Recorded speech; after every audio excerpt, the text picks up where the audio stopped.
And now it's time for 2 hours of hunting and fishing and all things related to God's great outdoors. It's the Hooking Up and Tracking Down Show, starring Gary McCoy, an all-around outdoorsman with a CMA Award for Best Personality in Radio, and who has made a career out of what got him in trouble in school, talking. Mike Eccles, the Boss Tournament Trail Director and duck hunting guide with years of outdoors knowledge, who's not afraid of letting the lack of facts get in the way of telling a good story. And last but not least, Daiwa and Ranger Pro Steve Graff, a former two-sport athlete from Northwestern State University, who has a great reputation among tournament anglers for catching dinks. So sit back, relax, and enjoy the three wise men of the outdoors and living legends, Gary McCoy, Mike Eccles, and the one and only Steve Graff. Take it away, guys. This part of the show brought to you by Bayou Outdoors Supercenter, Steve Nichols, and Specialty Traco, Defunk Odor Eliminator Wipes, and the Red River Waterway Commission. And I know the biggest question before you right now is, how am I going to make my lunch hour stretch into 2 hours long? Because I know these guys are bringing it today, and I can't miss a minute of the next 2 hours. This could be the best 2 hour show we've had in a while. Call in sick. Hey! If you're not sick, you'll be sick by 1 o'clock listening to us. Hey, I want to remind you that anytime that you want to catch up on past shows or maybe, read a little more research about some of the guests that we have, and we got some doozies today, go to our website, HUTD.net. And for our television viewers, it's, yes, right there. Graph's pointing it out for you. Yeah. HUTD.net, not .com. It won't help if you stare at your radio. No. Well, you can feel the warmth of our sincerity. If you're driving, please don't stare at your radio. Wouldn't it be cool if we could send a message to everybody's radio from in here? Wouldn't that be cool? You could, in some, sometime in the future, that'll happen. Yeah, you'll be able to text back and forth, and see it on your radio screen. Yeah. It'll be like an open forum, like you're on a conference call or something. You know what? That's the last thing anybody wants to hear. I've tuned into my favorite radio station, my favorite show. I don't want to talk about conference calls. That's the last thing coming in. Exactly. Hey, today, some really cool stuff for you. We're talking brush, and not just brushing your favorite fishing hole, but taking brush on out the full gamut. I mean, brushing that hole. Yeah. Brushing a duck blind. What kinds of brush are best? Can you take that brush that was on the duck blind and then brush your fishing hole with it? Can you recycle it? Where can you get that brush? Yeah. You can't just stop. Trust me, I know. You can't just stop on the side of I-49 and cut a tree. Start whopping down the little pine trees growing right there because that's public property. They frown on that. And but we'll get that for you. And we want to welcome our brand new sponsor, Gene Walker and the gang at Redneck Reflection Taxidermy. Yeah. What an incredible place he's got there. And all you got to do is go to his website, and you can see the work that he's doing. And it was so funny. We were talking the other day, Gene and I were, and he trained under one of the premier taxidermists in the entire country. And I want to say that there is a bald eagle that is held by one of the American Indian tribes, and they are the only people who will ever be allowed to legally, once that eagle expires, they are the only ones who will ever be able to legally have that eagle mounted. And Gene says that he's been invited to go there and assist in the mounting of that bald eagle. How cool is that? Is that not awesome or what? The only thing that I could think would even come close to that honor was if you got asked to mount Mike the Tiger. Oh, wow. And you know what? And our thoughts with all of the LSU family, the alumni, any of us that have ever been down there and witnessed the greatness of Mike the Sixth, that we lost him earlier this week. And Pete is going to... 7th? That was 6th. 7th. Was it 7th? I heard it was 7th. Jay, was he 6 or 7? That sounds about right. Yeah. Come on. I think it was 7th because I thought maybe the next is going to be the 7th. I don't know. Maybe you're right. I don't know. But at any rate, I didn't know they even had that many. We're going to get involved in that discussion before it's all over with. Because Pete is about to put their foot down and say, why are you going to have another one? And what a lot of people don't realize is that even Mike the Tiger was a rescue. Right. And, I mean, what do you expect? Right. Do you expect? They took him out of a cage and put him in a Penthouse. air-conditioned penthouse. Without a doubt. Yeah. I mean, but going all back to- tigers should be punished so badly. Exactly. And that would be an awesome mount, though. But, one of the things that we did, as soon as we got word and Gene and I talked and Gary relayed the message on to me to call Gene, so we got everything all set up with Redneck Reflections, I posted it on my Facebook page. Immediately, he's already gotten business off of it within 3 minutes.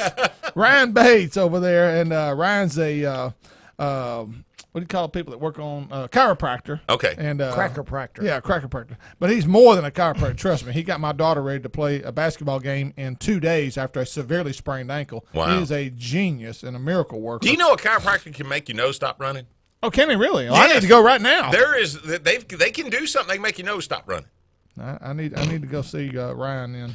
That's, I mean, to me, just one of those things. Okay. Also on today's show. I got a problem. I wonder if he can help me with it. No, there is no help for that. You need your helmet. Give me my Well, crayons. why do you let this happen, Topwater? Yeah. Why? I mean, He gained some control in there. Mike, the Tiger is the 6'1". that's what I thought. Let's see. Yeah. So Yeah. well, that means the next one will be the 7th. Yeah, there you But go. that means Graf was what? Yeah, Wrong. yeah, Wrong. Gary was what? Right, Thank you. You stick with me. Who's keeping score? I mean, Gary. Well, there's no Obviously, need, there's no Gary. need to keep score. When you're right one day, I'll tell you. We'll know it because you'll have agreed with me. well, let's move on to me, the biggest news in a while. Yeah. I am really excited. I've been wanting this. I have begged this man to my right, Mike Eccles, Mike Graff, to to bring this back. I wanted this back, and it's not because I want to participate in it. I just think it's the greatest. It was the greatest tournament, and Mike has been right about this. The Shreveport All-City Championship, what I'm talking about here. Mike was right in the fact that it was such a big deal then because there wasn't that many tournaments, Yeah. and it is now a tournament every weekend. Yep, it is. Nobody's hurting for something to fish. So to have a great tournament, to have a large participation in a tournament, you've got to run an above average tournament. And the Shreveport Times has decided they want to bring back the All City Championship, which ran for years with Reeves Marine, the now defunct Reeves Marine, and so they're wanting to bring it back. And we had a bunch of meetings. Bayou Outdoor Super Center is going to be the title sponsor of it, and it didn't look like it was going to happen. Things kind of went into neutral, and now as of last Thursday evening, they announced that it is a go. So anybody that wants to know exactly when and where and all that, then We don't know. yeah. We just know we're having the All City Championship, and it will be. It's The in Times April. Times wanted this. They wanted to yet have to qualify. So there will be a set of guidelines set up to qualify for this tournament, and that's going to be a good deal. Yeah. But please, and I've already had it happen. Please don't call me up and give me your opinion on what it takes to qualify. Because honestly, that's not up to you, really. No. I mean, you've got an input. Yes, yeah. But when it comes right down to it, that's going to be Bayou Outdoors and the Times, essentially. Right, and it's a good deal. It's a good way to approach this because it gives you some esteem when you know you qualified for Yeah. this upcoming Right. event. And I think that's not what's that you just got in line early. Yeah. And I think that's what is important here for this event, which me and Mike talked a little bit yesterday about it. I think it's important that it have significant meaning to this. This should be about the best of the best in this area competing head to head Yeah. in this event. Is that what do you think that back in the day when we were doing that, was it the best anglers? Because it wasn't an invitation only. There was no qualifier. I thought it was the best anglers. Well, just because you won one. Well, I time. know, but I'm going to say that back then, 20 years ago, the best of the best is just like saying when Babe Ruth played ball, was he the best of the best? Yeah. And was Hank Williams Sr. really the best of the best when he was singing? At the time, absolutely, it was the But best they of the weren't best. just they weren't the ones that just afforded the entry fee, which was our only qualification back then. Was pay the entry fee. Yeah, now, but if when you you look made at- when if you made the look at top the 20, people that won it, yeah, yes, I saw would say it's the list. best of the Yeah. best. Yeah, I would say Yeah. so too. And the thing that back in those days, people would literally camp out on the doorsteps of Reeves Marine on Friday midnight. night. Hey, one year, we had registration at Ford Park, and I literally went over there right after I got off the morning show, because Tommy and I had an early bite, and I knew that it would probably stay that way the entire time.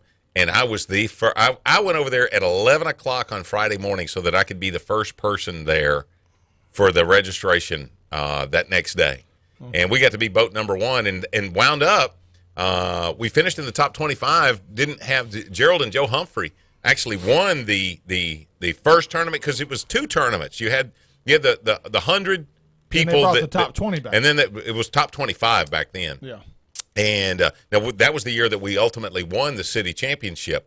But it was kind of cool in that, you could do that, and there was that fellowship, and to have a tournament that had that much desire. I mean, you think about it right now. We did Holy Angels here recently, and we were excited that we had 80-plus teams that showed up for that time of the year. Those tournaments were always August or September. And there was no problem ever getting a full field of 100 teams. Most of the time, by 9 o'clock on Saturday morning, they opened at 8. Done. It was full. Yeah. It was full. Here's the deal. Right now, you could not do that because there's not a Saturday out there that somebody's going to come register for a tournament because they're already fishing a tournament that wow. Saturday. Yeah. That's how much things have changed. But you know what? You don't have access, didn't then, to being able to register online either, which is something that you could do. You could say, that the registration window will open at this website at 8 a.m. on Saturday or at 7 o'clock on Friday night, and people could register that way. But, Mike, that brings us to another question. In your opinion, are there too many tournaments? Can there be a such thing as too many tournaments? I just did this past Saturday. Golly, I forgot to bring the results. The Major League Fishing format that we did for Bayou Outdoors, which was, I think, my 27th weigh-in to do this year. Wow. So Wow. for me to say And it's there not are too even many November. tournaments, I'm the culprit. Yeah. I am. Yeah. However, people call you to put on a tournament, too. However, do I think that there's a lot of tournaments? Is it affecting the pressure on the lakes? Yes, I do. Yeah. Am I going to stop putting them on because of that? No. Yeah. Right. Well, That's you know my what? job. There's something about fishing a tournament, though. If you're going to go fishing anyway, why not put your money down and go fish, especially when it's for a good cause like Holy Angels was? Oh, yeah. Why not put your money down? And because all you're doing is you're just betting your buddies that you can catch more fish than they did. But you just brought up a good point, too. Holy Angels, the benefit tournaments are the ones I really think kind of suffer because there's so many tournaments, and guys have to pick and choose. But what there they want are to do. those organizations out there that don't pay attention like Holy Angels did when they brought us in and said, hey, what can we do to make this tournament the tournament for August? And we told them. And we told them, and they did it. They did it 100% across the board, and they had the best turnout they've ever had. That was a great the tournament. organization benefited, and they had a great tournament. Right. Speaking of good causes, tomorrow evening at Silver Star Restaurant, starting at about 5:30, the Delta Waterfowl Banquet will take place. They are going to be selling tickets at the door, and it's not too late if you want to call me at 465-MIKE. I'll sell you a table. But that's the Delta Waterfowl Banquet tomorrow evening at Silver Star in Bossier City. Going to be a great turnout. It's going to be a great event. And If I need one more ticket, I can still get You can one. buy a ticket at the door, and you can be able to pull up. And they're going to put the hooking up and tracking down table, the Boss Tournament Trail table, Alpha Energy, and another. We're going to put them all in a row with some extra tables behind us. Because I might yes. need one more. Yes. Well, one of the things that was appealing to me was the fact that we are going to have a table there. Steve Nichols, our buddy, is going to be there from Specialty Track Co. and Bucks and Bulls. Paul Jeff Sutherland. Matthews is going to be there. So we'll all be there. Yeah. And, I just want to encourage you that if you're going to Delta Waterfowl, stop by, visit with us. We want to shake your hand and let you know how much we appreciate you listening every week. Yeah, if you want to talk bugs, Jeremy and Randy Fair from J&J will be there. The bug men. The bug men. Our Cypress Knee Outdoors question of the day. How do you know what ATV is best for you? There's a billion of them out there. Which one is right for you? We're going to find out here in a minute with Natchitoches Power Sports' Leighton Palmer. He's on the way, hooking up and tracking down 11:30. The Tiger. We know how to play. We're from the country and we like it that way.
Hey, make sure to check us out on Facebook, as well as our video archives on our website at HUTD.net. This segment presented by Daiwa Rods and Reels, J&J Exterminating, V&M Baits and Commercial Power Sports, home of the Polaris Hammerhead Fun Carts. Now there's a great nickname for all these guys, Hammerheads. Steve Graff, Gary McCoy, and Mike Ackles. Now that fall is here, Christmas is right around the corner and only weeks away with the age-old question, what to get for Christmas? Redneck Reflections would like to help you out with your Christmas shopping. Does your special someone have a prize trophy that they've been waiting to mount? Bring it here to us at Redneck Reflections no later than November the 13th. November 13th, and we will have your prize trophy back before old St. Nick slides down the chimney. Go to redneckreflections.com to learn more. That's Redneck Reflections Taxidermy, preserving memories. You know, I've played around a little bit with taxidermy myself. I know. And I'm telling you right now that Gene Walker and the gang there at Redneck Reflections, if you can bring them something on November 13th and they have it by Christmas, dude, that's stout. Yeah. That's stout. That's not like some of these taxidermists around where 2 years later you're calling them up going, where's my mount? Deer? Yeah. That's like driving up to Wendy's or something. You hand it off this window, you drive around the back and come back, and they got it ready for you. I'm just telling you, that's unbelievable. So, but they will not cut short on quality. No, not at all. Okay, Leighton Palmer's on the phone right now, and it's our Cypress Knee Outdoors question of the day. Leighton, how do you know what ATV is best for you? Ask somebody else. Leighton, did you hear us? I just got on the phone. Okay. It's our Cypress Knee Outdoors question of the day. How do you know what ATV is best for you? It's best for you depends on whether you need, where you hunt, where you ride, whether you need 2-wheel drive or 4-wheel drive. In the South, people love to shift with the foot like the old Honda Reliable manual shift, or you can, automatic's always nice. Just get on it and ride. So that's the. If you're just an average deer hunter, you're a weekend warrior, you don't have a whole lot of rough terrain to get to go to your deer stand and stuff, but you do need a little bit of help to get that big buck out of the woods and stuff like that. I'm assuming that you would tell me, hey, you need a side-by-side. Well, I would like to, but you could just use a 420 2-wheel drive manual shift to go in and out. It's not as much fun, not as comfortable when it's raining in the cold with the roof and the top. Doesn't have the big bed on it, but most hunting leases nowadays they have nice roads into it and this kind of stuff. So either one, a 420 Honda or a base model unit nowadays will do it, but most people don't want it. They want these Honda 1000 or a Yamaha 700 Viking with the 3 seats, or a 1000 motor Can-Am. I mean, it'll do everything you need to do and probably run the deer down. But that's the one I want. Well, Leighton, also too, a lot of guys these are versatile units now. Years ago, you bought you a 4-wheeler. Hey, throw it on the back end you get a little basket rack on the back or on the front, and you could drop your deer on the front. Now, though, these guys are using them to haul corn, to haul firewood. They want something a lot more versatile than just for hunting season, don't they? That's right. And the side-by-sides it's just nice, You've had them, and the side-by-side, you could throw all your gear and a few people and get out there and do all the work you need to make a whole lot less trips back to the camp or to your truck or whatever, and it's nice. I mean, you pay a little bit more money, but you can do it a lot more in one trip. It is way more versatile. Well, you mentioned 3 of the big manufacturers out there, the Honda and the Yamaha and the Can-Am. And most of those, it's been interesting to me over the years. You can get financing that will cover all the accessories and stuff that go with it. If you want that side-by-side jacked up, or you want this, cover on it, or these speakers or stereo or whatever, you can get financing for all of that too. You can. They do a certain with the deals what we have going on, and other dealers obviously, but with the deals we have going on, and then they finance up to a certain amount over the unit, and you take all the accessories you want, and of course the sky's the limit on accessories and what you want to spend. But yeah, they'll finance. Actually, they advertise 100% financing and up to some of these bigger units, they'll go 72 payments just like a vehicle. What's the most expensive one you ever saw rolled out of there? So the most expensive one will be a Can-Am Maverick, loaded out with the big 8-inch lift and 36-inch tires and tax and all, right at $40,000. Wow. Golly. And that guy was excited as all get out to have that, though. You know, what I heard at the start of this interview was when Leighton says, if you've got just a deer lease with some good roads, all you need is a Honda 400, 450, something like that. That lets me know, and everybody else, that if you go to Natchitoches Power Sports and talk to Leighton Palmer, he's not fixing to try to convince you to buy something you don't need. Sell you up. That to me, that's one of the most important things you can have with anybody, buying a boat, buying a car, a truck, buying a ATV. Walk in there and tell them, this is what I do. Yeah. And they're not going to try to convince you to buy something you don't really need. That says a lot for Leighton. I appreciate that. Yeah, well, we're here to sell units. We want your business, and you can go from a 250 two-wheel drive up to the 1,000 mud ready. Go wherever you want to go in the mud. But it's just we want the business, but it just depends on what you want to do, where you want to go, and you know where you hunt. Well, Leighton, if somebody walks in, and I'm sure they've walked in and says, I really don't know what I want, your first question is going to be, what are you using it for, right? That's right. There's no doubt. What do you do? Well, I just hunt. Don't worry.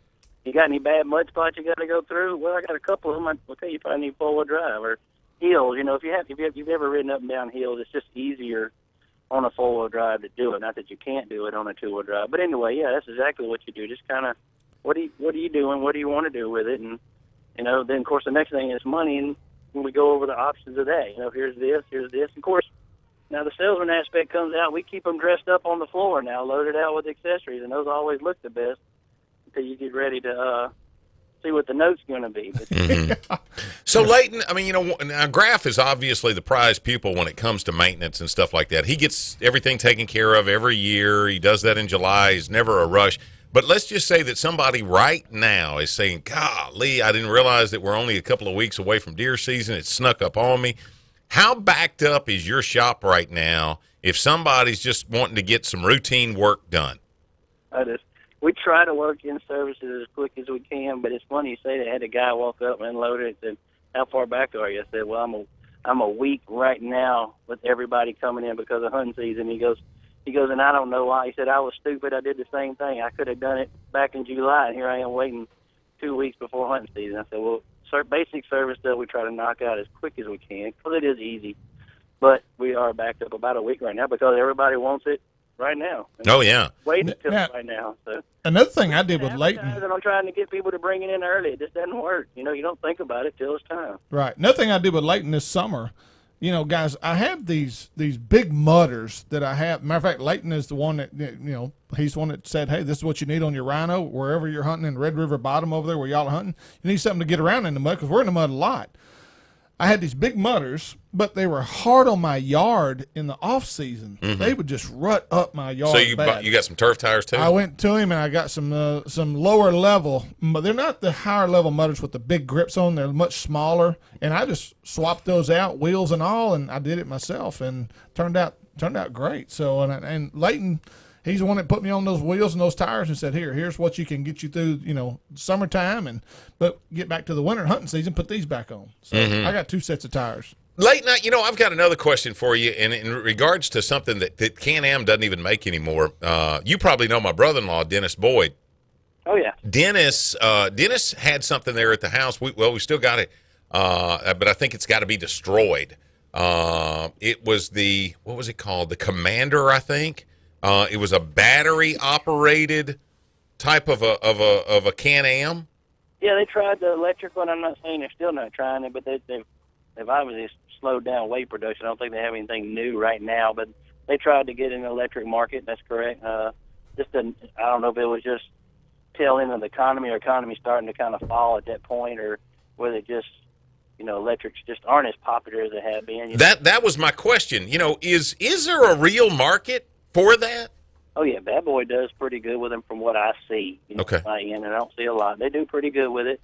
It's just I've traded for several electric ones, 2 or 3 this year anyway. That's simple for us. But It just depends on what you're going to do. Same thing. You got to know where you're going, how far you're going, and how bad the mud is. Because if it's, gas powered, you keep gassing when you get in the bind. Electric, you keep gassing, you're going to be out in a minute. So Yeah. you got to be real careful on that.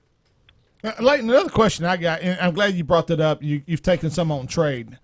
How do you know what is a good used ATV? I mean, is it hours, the number of hours that are on it? What do you look for? To answer that, hours versus miles. Yeah, good point. Now you're asking the question that we fret over every time we look at one sometimes.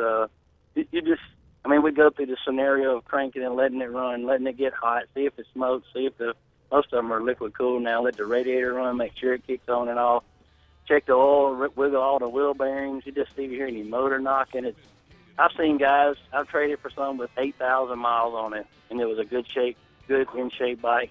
I've tried to trade for some and couldn't, had 600 miles on it because they've already sunk it.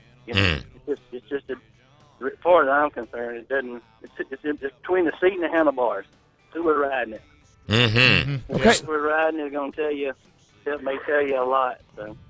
What do you want to stay away from, Leighton? High miles or high hours? If you're looking at a used one, what's the worst to have? Probably higher miles will be because you can sit there and let it idle and run hours. Okay. So hours may not be near as bad as mileage. But again, I've traded. I have one, the old 400 Foreman traded. I didn't get a lot for it. But the older guy had 10,000 miles coming off his farm, needed a new one. Still running, didn't smoke. Need a lot of other work. I'm just going to move it on down the road. But, hours, you can have a lot of hours just sitting in the island, getting off doing things versus miles. But if I'm buying a used model from Natchitoches Power Sports, I can rest assured that you've already checked all that out.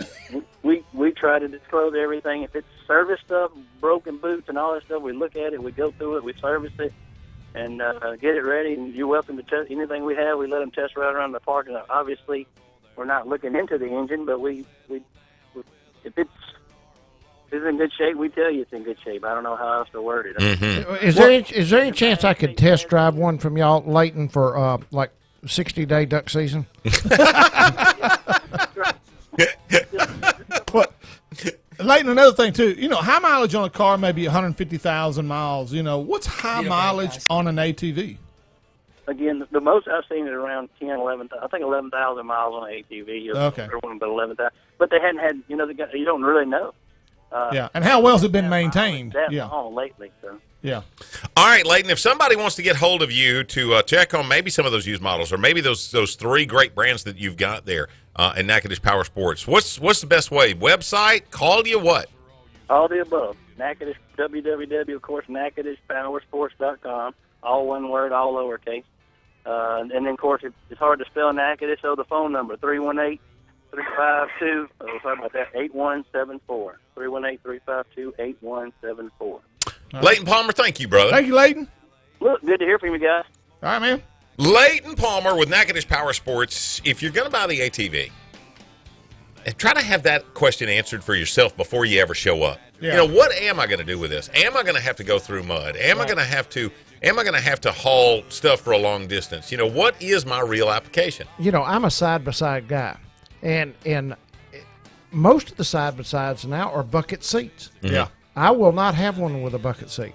I'm just trying to show the preference. Sure. I've got a side-by-side. If only two people can ride, get a four-wheeler, get on behind me. There you go. I want to be able to put three people to carry them out there and sit comfortably, so I'm going to go with the bench seat every time. That's just preference. Know what you want when you go down there, what you're going to do. And you know what? There's too much internet access. You can basically build it in your brain before you ever show up. Oh, no doubt. And if you don't want bucket seats, that's one of the things that you need to say. Hey, what's it going to cost me to get a bench seat? And Mike brought up a good point, too. I'm the same way. I don't care if you're a car salesman, whatever you are. Don't try to sell me up, okay? I know what I want when I walk in, usually, and sell me what I want. Don't try to sell me something I'm not after. Sure. But anyway, Leighton will do that. We are hooking up and tracking down 11:30. The Tiger.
If you just tuned in, you're listening to the Hooking Up and Tracking Down show, presented by Natchitoches Power Sports, Cypress Knee Outdoors, and Nichols Department Stores. Truly an outdoor shopping paradise. Now back to Gary, Steve, and Mike. Hey, if you're looking for the best sausage and beef sticks west of the Mississippi, then stop by Bellevue Meats and do like we do. Pick up a few links of summer, spicy Italian, hickory smoked green onion, and our personal favorite, jalapeno cheese. Whether it's at the camp or tailgating, you need sausage for the grill and beef sticks in the deer stand. So let Bellevue Meats take care of all your sausage needs. Located off Bodcow Dam Road in Houghton, Louisiana, Bellevue is the official processor of Hunters for the Hungry. Give them a call today, 318-453-2783, or go to www.bellevuemeat.com. I got to teach a little Yankee boy how to say bod call. Bodcow. Bodcow. Bod call. Bod call. Bod call. Bod There you call. go, little Yankee Down boy. there at the By dam. call. Vodka. Yeah. By call. You know, he's from north of I-20. I got damn right though. Yeah, you got I that part think right. you said that That's part good. before. Damn right. We are hooking up and tracking down. I'm Gary McCoy, along with the Ranger Pro staffer Steve Graff, Mike Eccles, the old mud hen in the house, and obviously the little topwater guy is in there, just all wrong all over again. The big discussion today, the best way and type of brush that makes a good brush top for fishing.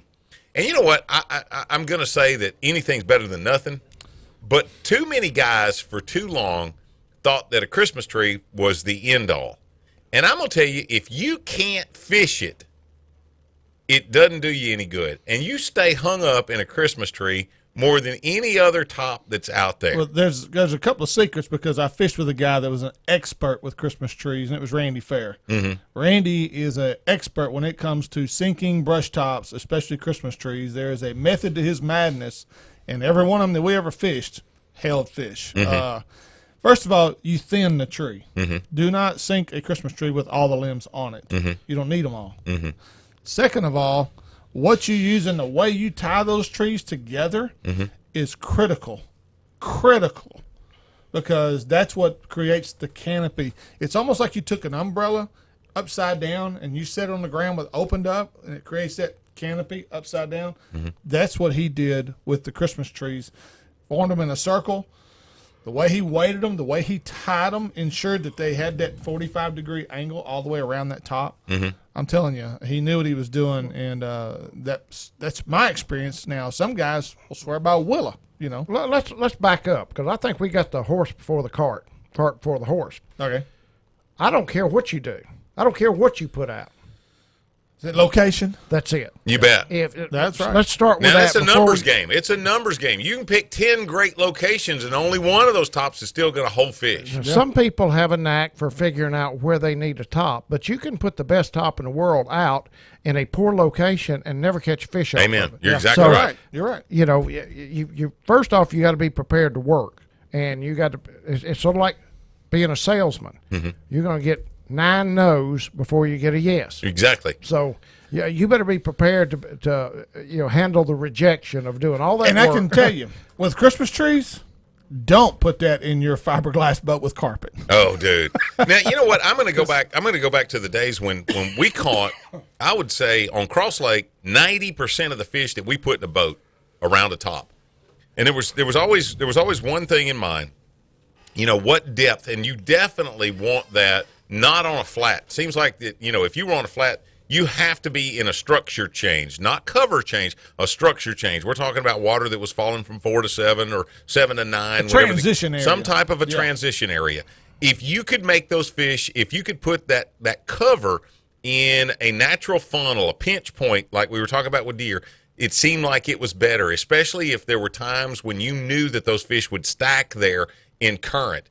And I got to tell you, I talked a long time with one of the crappie guides out of Toledo Town and Tackle, and he swears that for some reason for him, sweet gum works better than anything else. And he said, I don't know if there's bugs in the bark or what, but I've done it in my pond at the house and literally put tops out and using the good 1.5-inch pieces, of top, to where a jig or a crawworm, a beaver, whatever, would climb through that really easily, or you could drag a crankbait through it. And I've put them out at noon and caught fish out of them at 5 o'clock that evening. just unbelievable. But like you said, you put 10 tops out, expect that you're not going to catch fish out of 9 of them. So it is a numbers game. So as far as crappie tops, Maurice Jackson, who lives and guides down on Toledo Bend, one of the best guides. If you want to go crappie fishing, look up Maurice Jackson. And he's told me the same thing. They use sweet gum all the time. He swears that willows work better. Willows are the ones that the fish will get in that day. Sweet gum, a day or two. But the problems with willow is they break down so fast. And you have to redo them every year? Well, no, they'll break. They will not last the season. Oh, wow. Sweet gum Really? will. The crappie guides on Toledo and Rayburn, even using sweet gum, are freshening up their piles every year. A lot of work. Takes a barge, takes some young kids to help you, GPS coordinates and stuff. But the sweet gums will last through the season, but they have to be freshened every year. Willows work instantly. They just don't hold up. Now, what have you found the best way, though, guys, to actually sink that with? I mean, I've seen everything from railroad steel to buckets of concrete. That's what I like. Now you got to break it down. Are you sinking a top for bass, or are you sinking a top for crappie? Mm-hmm. There's two different things, and I this is my opinion. Crappie want a vertical object. Mm-hmm. I agree. Bass want a horizontal. Right. They want something. Yeah, they can get under. Yeah, and you really, when you put out something for a bass, you're really hoping you catch a bass off of it. Mm-hmm. That's right. Crappie, you're wanting to catch 10, 20, something like that from it. So you got to say, am I sinking something for bass? You got to talk about sinking it one way. If you do crappie, it's another. And see, that's one of the things that what Randy was doing when he put them in a circle like that. He's still appealing to that horizontal fish. Yeah, he caught white perch off of them. Because those fish, by it being in a circle, they're relating to it horizontally. They're probably up under those tops to a degree with their back to the inside and looking to the outside for anything that comes in it. One of the things you got to remember the most, and this is something that a lot of guys, they get their dander. The minute you put that top in a public water, it ain't your top anymore. Yeah. And you better know that all of a sudden, if you start catching fish and there's somebody else in a tournament that's watching you, rest assured they've got a GPS just like you do, and you just lost your top. Well, another thing Mike just brought up a few minutes ago, the fact that what bass look for and what a crappie looks for with the vertical. I was at Sam Rayburn at the boat ramp, and this guy backed up with a trailer with 5-gallon buckets, and it was a fan, like a Japanese fan, of bamboo. And they were vertical, and they were 10, 12-foot tall bamboo stems that he had fanned out in this bucket. And I thought, man, I need to know what those are. He said, you ain't going to catch bass off of these, son. They won't hold bass. They're going to hold crappie. Mm-hmm. But he said, I would let you see where I'm putting them. He said, but that ain't going to help you because it won't help you in the tournament. My first wife, Mike remembers her. Let me tell you right now, her dad was the king of tops on Cross Lake. And he put most of his tops under boathouses, taking advantage of the natural shade that was already there. Right. And his tops, now these were for white perch. His tops were just tomato stakes that he drove down in the ground. Yeah. And he might put 20 tomato stakes in an area maybe 3 foot by 3 foot. But because they were vertical, and generally speaking, they were 3.5 foot, only 3.5 foot off the bottom, then those fish could elevate. Yeah, they could get up off the bottom. They could suspend at different levels on that. But it was all the cover that they needed. And you talk about being able to drop a jig in a spot and being able to fish it, a crappie jig or a shiner. Yeah. And being able to maneuver through that was, it was perfect. If we want to go back to the crappie tops, I'll tell you how the guys are doing them. They'll cut a sweet gum that's probably 10 or 12 foot tall. They tie 1 or 2 cinder blocks to the stump where you cut it off with about a foot of slack line. And then you tie 1 2-liter Coke bottle, empty, to the top of it, about a third, quarter of the way down. Keep it floated up. And it floats them horizontal. And all you got to do then is just pray that the lake never gets down so low that that they're exposes sinking it 10 and 12 foot tops in 20 foot of water. 15, 18 foot of water, something like that. Yeah. That's the problem with tops on Cross Lake. It's really hard to keep them not from showing it sometimes. Sure. Yeah. Now, tell Right. me this. There's been a lot of discussion, and I know we're running out of time on this segment, but there's been a lot of discussion about the fact that fish aren't relating to tops like on Lake Bistineau anymore like they did once upon a time. Right. Why? I don't know. Randy's even said the same thing, that a lot of the tops that he had for years that were just, I know there's one we called the big top, and I'm telling you right now, he said, I ain't caught a fish off that since the water came down and come back up. He said, it does not hold fish anymore. Is it I because wonder- other people found it? No, no. It was in deeper water. You'd had to known and gone out on the lake probably on a 4-wheeler to found this thing. But anyway, I think just like Red River, just like Sam Rayburn and Toledo Bend, when they went down and came back up where you used to catch fish, they wasn't there no more. I don't know why fish changed their locations or whatever. I'm sure it has something to do with bait, but I don't know. I don't know. Maybe it's the fact that we don't have the current Lake Bistineau anymore that we used to. Maybe a lot of the tops were set up for current. Now But that you it say that, probably this one has was. probably has something to do with the lake being drawn down so much. The fact, there's not as many fish in Lake Bistineau as there used to be, because they are allowing them to go down there right now. There's boats, and I love the Louisiana Wildlife and Fisheries, but get up off your butt and go down there and write some tickets. They are taking fish out of there by the ice chest. Everybody is catching over the limit and taking them out right now.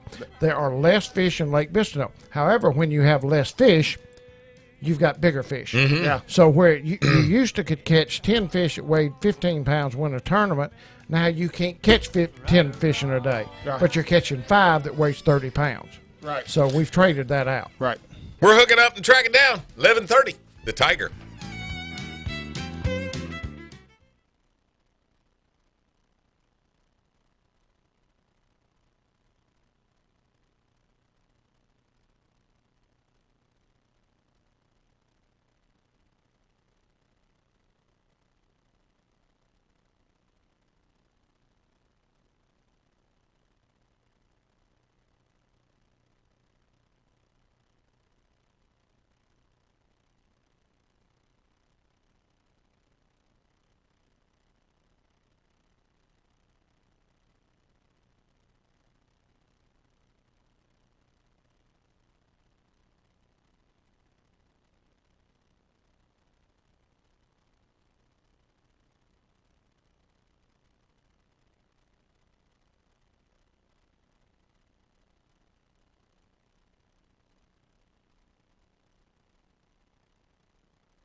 This awesome show brought to you by Toledo Bend Lake Country, Bellevue Meat Processing, and Delta Waterfowl, leading the way in waterfowl management.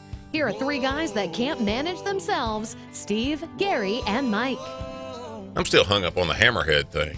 You know, I don't know how in the world we got to moved up in the world, but hey, with the arrival of fall and hunting season, right now is the time to check out the entire line of Polaris hammerhead carts at Commercial Power Sports. Whether you're looking for a great hunting ATV or you just want to go have some fun in the sun, Hammerhead Fun Carts are the way to go. With 4 different models to choose from and price to sell, with carts from $12.99 to $29.99, these ATVs are an outdoorsman's dream. So go see Paul Sutherland or give him a call, 318-425-0222. Free layaway and financing available. Commercial Power Sports. leading the way in outdoors fun. We want to make sure we clarify for everybody because a lot of people are going to say, well, where is that? It's the same as commercial power equipment, but in the fall, Paul wants to be referred to as commercial power sports. Oh, so you just go to commercial power equipment, Power and equipment that is the commercial location. power sports. It is commercial I power got you. sports. And Paul will be at the Delta Waterfowl Banquet with us tomorrow night. Yeah. At the Hook It Up and Track Down table. And Jeff Matthews is going to be there. Jeff Matthews from Midnight Retrievers, Steve Nichols. Yes. Woo. Hey, I wish y'all had invited me. we're We'll let you go. right. Also, on October 26th, us three guys, will be at Bellevue Meat Processing doing a live remote, and I'm trying to think of some gimmicks that we can come up with for that particular show. I got a gimmick for Carla right now. Okay. It sounds a whole lot like jalapeno Chris cheese. might not like that. It sounds a whole lot like that jalapeno cheese, some of that sausage and crackers that she always treats us to. Yeah. I'm just thinking that, that'd be a neat little idea. Well, she had a little buffet last time. Oh, were there. yeah. I need to call a reminder. We like that. She and my wife have been working out a lot here lately, and I don't want her to think that that's influenced us at all. No. We're not cutting back. No. You can come in heavy with it. I don't care. Exactly. All right, listen. Here, 2 or 3 weeks ago, if you were paying attention, we visited with somebody who was telling us about the increase in the black bear population in the state of Louisiana and how they are migrating towards us, and how, there's certain things that you've really got to start paying attention to if all of a sudden you're sharing the woods with a black bear. And Eccles has done a lot more research on this, and you got some amazing statistics and facts for us. My name and research don't generally go together. but I heard a story recently. It wasn't a story. It was posted on the Kimmer Kerr, which is a Squirrel Dog website. And I keep saying supposedly. Supposedly somebody over east of Monroe was on a deer lease, and supposedly they found a bear den, and supposedly Wildlife and Fisheries put up a game camera, and supposedly they got pictures of this sow bear bringing 8 different dead whitetail fawns to feed her cubs. I contacted a member of the deer lease, and they said, no, that's not true. It did not happen. But this was on a Saturday. He said, however, I've been a member of this lease for 18 years, and I can tell you right now, everybody over here, we're having a work day. Everybody on this lease has pictures of bears on their game cameras. So the Louisiana black bear is not as Carnivorous. scarce. No, it's scarce as it used to be. So that's what prompted me to look this up, and this is just some of the facts that came up with. The Louisiana black bear is one of 16 unique subspecies of the American black bear. It used to range all the way throughout Louisiana, East Texas, Southwest and West Mississippi, and South Arkansas. That was the range of this subspecies of bear at one time. So our client is accommodating all over Northwest Louisiana for a black bear. All over the state of Louisiana. Yeah. Yes, absolutely. But the subspecies was reduced in numbers and distribution in the early 1900s and restricted to a few forest patches in the Mississippi and the Atchafalaya alluvial plains. And within Louisiana, 1890 records indicated that only 17 parishes harbored resident bears, all of them in the Mississippi and the Atchafalaya region. And in 1959, the most extensive areas of bottomland and hardwood in Louisiana had at least a few bears, with the greatest numbers found in the denser woodlands along the Tensas, the Red River, the Black, and the Atchafalaya. Bear hunting, and I did not know this, bear hunting was prominent in Louisiana during the 19th and the 20th century, and continued on into, I'll find it here in a minute, but continued up to just probably 20 or 30 years ago. See, I never knew that. Know that we had had that. Been that. that recent? See, the bear population in Louisiana has been so severely exploited that by the 1950s, the numbers were considered sparse and estimated to be down to as few as only 80 bears in the state of Louisiana. Wow. And so Makes it tough for breeding. the apparent population decline in the state by the 1950, bear hunting, even though bear hunting remained legal in portions of Louisiana all the way up to as late as 1980s. Wow. Didn't know that. Organized bear hunts were uncommon as bear abundance and density continued to decrease during the 20th century. During December of 1955 bear hunt in northwest Louisiana, only 5 bears were harvested.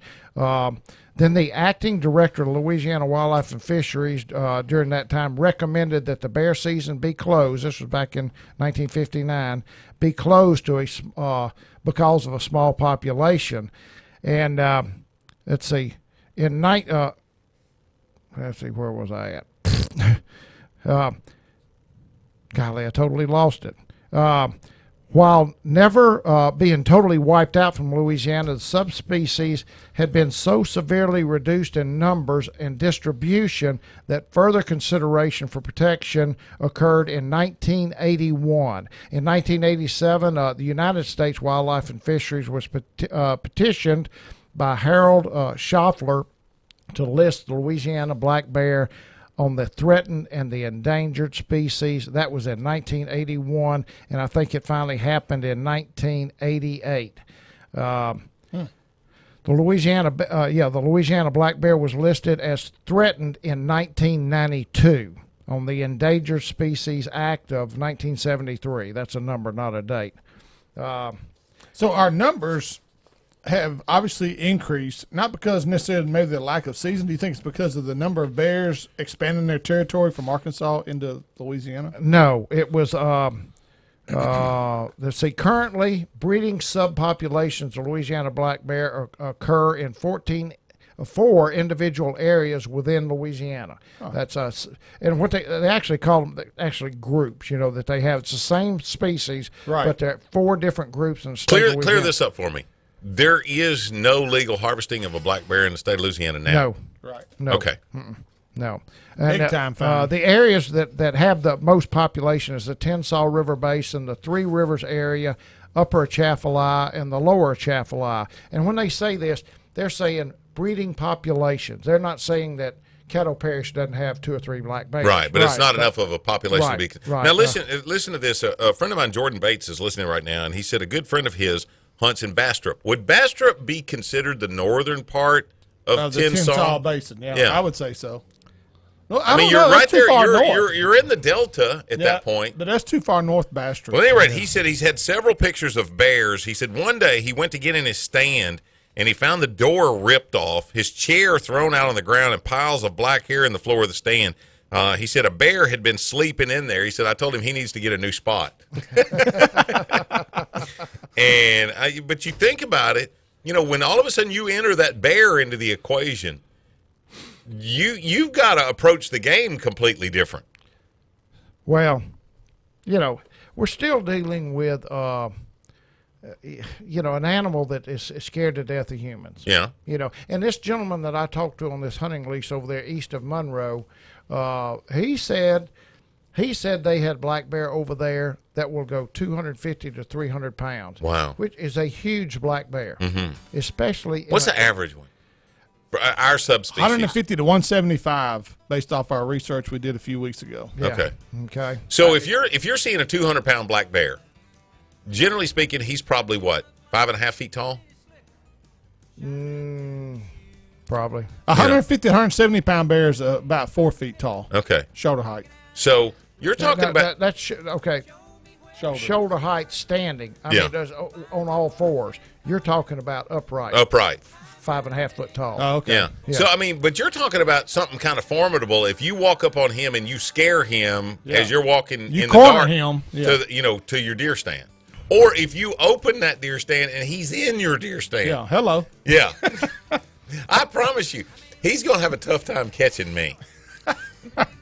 Never run from a bear. See, the United States Fish and Wildlife Service announced March the 10th of this year, 2016, that it will officially remove the Louisiana black bear from the list of threatened and endangered wildlife under the Endangered Species Act. The service published a proposed rule to delist the bear May 21st of 2016. When's the cormorant going to get taken off that list? Golly, when the tree-hugging bird watchers quit crying about it. see, the subspecies is viable. That means the subspecies is viable over the next 100 years with sufficient protection. And a lot of the reoccurrence of the population has to do with agriculture, not cutting all the timber down, replanting of timber, and actually a lot of private landowners have kicked in and are doing. Need a break. They had some details doing things to increase the habitat for the bear. Highlight. No, we don't have enough time. Good job, Mike. Anyway, we're back to estimated. What are they saying right now? Maybe as high as 1,000 bears in the state of Louisiana, where back 30 or 40 years ago it was down to like less than 50. Wow. Wow. Okay, we've been waiting on this time all afternoon, and we're just a couple of minutes away. The 2016 BASS Angler of the Year, Gerald Swindle, going to spend the next half hour with us right here, hooking up and tracking down 11:30 The Tiger.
Welcome to Hour 2, and thank you for tuning us in today. This segment presented by Scott Starks and Jason Gill with Air Systems LLC of Shreveport, Ranger Boats, and Silver Star Barbecue, the best barbecue west of the Mississippi. Now here are three guys who know great barbecue: Gary McCoy, Mike Eccles, and Steve Graff. Hey, if you're looking for the greatest way to clean fish or wild game, then take a look at Cowboys Wild Game Washer. Tim McDonald of Mission, Texas has created the best cleaning tool ever. After you've rested or filleted your fish, simply place your game or fish in the game washer and let it do the rest. Your birds and fillets will be clean and smoother than a baby's butt, ready to cook or package for the freezer. To see a video on this unique cleaning tool that all hunters and anglers should own, go to GameWasher.com and find a dealer near you. Cowboys Wild Game Washer, a better way to clean. Okie dokie. I'm Gary McCoy, along with the Ranger Pro staffer Steve Graff, the old mud hen Mike Eccles in the house, and you probably don't know this name, but we're going to do our best to try to make him, famous. A household name. The best that we possibly can. The 2016 BASS Angler of the Year, Gerald Swindle, and I want you to know, Gerald, before we get too deep in this, dude, we have all been praying for you, and I mean, if there was anybody that could put the G juice on a knee surgery like you have and turn it around like you did, God love you, dude. It's been unbelievable, and I'm just tickled to death that you're able to be on the phone right now. Hey, me too. I mean, it's I mean, there was a time a couple weeks ago I thought I might be hunting in a ground blind for a long time, with one leg. Wouldn't it? You had regular knee surgery, but then you developed a complication because of that. What was that called? Compartmental syndrome. And that will attack the muscle in your leg. I mean, you were. That's the Indian word for if they don't cut it open quick, brother gonna walk with a limp. I had just a typical, it's a typical scope surgery. Been hurt since June. Knee's been swelling up, drawing fluid. Fished the whole half the season like that. And that's scheduled surgery. They say, hey, it's no big deal. Come in, a little old scope deal. You'll be here at the hospital 6 hours for recovery and everything, and go home. Well, I did, and when I got back to Gunnersville, I got out of my wife's car, and I was like, man, my thighs hurt. She said, your thigh? I said, yeah, my thigh. It's been 3 hours after surgery. Well, as the day progressed, man, my thigh just kept swelling bigger and bigger, and I got these little bitty skinny running legs, so when one of them swells up, you know it. I mean, and I'm watching it, and it was hard as a rock. You could thump my thigh, and it sounded like plastic. And it was cold, and I was like, honey, something ain't right. So she called the doctor. He said, hey, get in the hospital as quick as you can. I actually told us just to come to his doctor's office. Doctors really and I'm going to give that out there. Props to some doctors who go above and beyond, because a lot of times you can't reach your doctor after, you know what I mean? Amen. You have surgery or something. You can't reach them. They don't. Not saying that they don't care about people. They're extremely busy. This guy, we were able to get it to him, get a video to him. He said, get into my office. Drove 2 hours to his office, walked in. He's like, looked at it, he goes, uh-oh. They did a gauge check, and I'm learning now that compartmental gauge pressure is measured. 30 pounds, or where 30 is the number that's considered extremely high and dangerous. Mine was 81. Oh, So man. I rushed straight from there to the OR, right across the street, and then they cut it open. So what it is internal bleeding in the short of it, fills up the leg, cuts off circulation. You have about 6 to 8 hours to stop it, to free it, or they actually just cut up my thigh and let their blood run out so you don't lose part of your muscle, usually your leg. So, I've learned now that there's no such thing as routine surgery. Mm-hmm. Period. There's no such thing as a routine SEC football game, and there's no such thing as a routine knee surgery. Amen. They're super rare. They said the doctor had been operating 24 years. He said, I've never seen this compartmental syndrome in the thigh after scope surgery. He said, you see this after trauma, like a gunshot wound to the area. Mm-hmm. But he said, it's very rare. But hey, dude, good Lord takes care of dumb people. I'm still up walking. I'm kicking around. I've been sitting at my farmhouse with my pellet gun in a chair trying to shoot crows out in my green field. That's my recovery. Well, I'm going to tell you what, there's nothing normal about your surgery, and there's nothing normal about winning Angler of the Year for BASS. Congratulations. How does it feel? Man, what a blessing. I tell you, my wife and I still try to let it soak in. The first time I won it in 04, I knew what it was. I knew the mountain it was to climb, but I have so much more respect for it now. 12 years later, before I done it again, and her and I sit back. We haven't even had time to go have a out to dinner together and a cold pop and celebrate, because we come straight home to surgery. But I said it's slowly sinking in. Still super humble, man, because I know that seasons like that there's a lot of blessings in that, and I ain't gonna get all crazy on, but I'm gonna tell you, there was somebody up above driving that boat sometime this year, because I was backed against the wall. And when those seasons are over, you just look back and you just say, it's much bigger than me. It's much bigger than me. Amen. Yeah, well, Gerald, Steve Graff here. Once you kind of realized what was taking place, I guess it's one of those events in your life that you're just like, you kind of have to back up and pinch yourself like, man, did this just really happen? At what point in the season did you feel like, okay, I've this is for real. I got a shot at this? Well, it was so weird, because my wife made several comments to me this year, and I heard her tell other people, I've never seen my husband this focused, ever. And I was super focused on each event. I was super paying attention to the small things, and one tournament at a time. And I never really let that slip in that, oh, this could happen, or, oh, I never looked at the points until the very last derby after the first day when I didn't catch them. I never knew. I was just fishing. So it was really weird. And when they backed the boats in together there, right when it come down to me and Keith weighing in, I had thought I had remained pretty calm. It really hadn't been an issue. I was competing for the love of it. But I'm going to tell you, boys, when I realized I was that close to touching it, and I started letting myself accept that this could be fixing to happen, dude, it's like 200 chickens were flying all over me. My emotions was going crazy. I was looking around because it was starting to sink in. Yeah. And then I look around and I see all the people I see Van Dam and I see Skeet and I see Ike and everybody's hanging out, and I'm like, man, this is fixing to really go down. It's kind of like some of them Tennessee wins this year. When it was over, you're like, man, this really happened. Now, is that a better feeling than say, would you rather have that feeling you had for winning Angler of the Year twice or one Bassmaster Classic? I think Angler of the Year twice, because I say this with all due respect. You can get lucky and win a 3-day tournament. Amen. You're right. I say that by saying you can't get lucky and get to the Classic. Not for the most part. You got to be skilled to the highest level, and a lot of things you got to go right.